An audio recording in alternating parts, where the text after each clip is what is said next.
எந்த ஒரு இதுலேயும் யாராவது ஒருத்தட்ட பிடிக்காதவரோடையே சேர்ந்து வேலை செய்கிற மாதிரி. ஆஃபீஸில் இவனை எனக்கு பிடிக்கவே பிடிக்காது, இந்த ஆள் பக்கத்தில் உட்காந்துக்கிட்டு நம்ம வேலை செய்ய வேண்டியிருக்கு. யாரை பார்க்கக்கூடாதுன்னு நினைக்கிறீங்களோ அவங்கள பார்க்கக்கூடிய மாதமாக இந்த மாதம் முற்பகுதியில் இருக்கும்.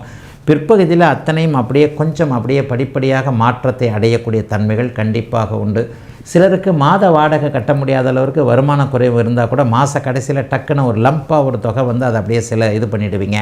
ஹவுசிங் லோனு கொஞ்சம் டிஸ்டர்ப் ஆகும். ஒரு இஎம்ஐ கட்ட முடியல, 2 இஎம்ஐ கட்ட முடியலன்னு நினைப்பீங்க. ஆனால் அதெல்லாம் கடைசியாக வந்து சரியாகும். அதே மாதிரி நண்பர்களால் ஏதாவது மனக்கசப்புகள் வரக்கூடிய தன்மைகள் மாதத்தின் பிற்பகுதியில் இருக்குது. நம்ம ஏதாவது பணத்தை கொடுத்துட்டு நம்ம வந்து பண்ண உதவியை அவங்க திருப்பி செய்ய முடியாமல் போகும்போது, நீ எவ்வளோ பெரிய கஷ்டத்தில் என்கிட்ட கேட்ட, நான் அதை வந்து எனக்கு திருப்பி செய்யணும் இல்லையான்ற மாதிரியாக நண்பர்களால் ஏதாவது மன கஷ்டங்கள் வரக்கூடிய அமைப்புகள் இருக்கும். இதில் மட்டும் கொஞ்சம் கவனமாக இருங்க. யாருக்கும் ஷூரிட்டி கையெழுத்து போட வேண்டாம், யாரையும் நம்ப வேண்டாம்.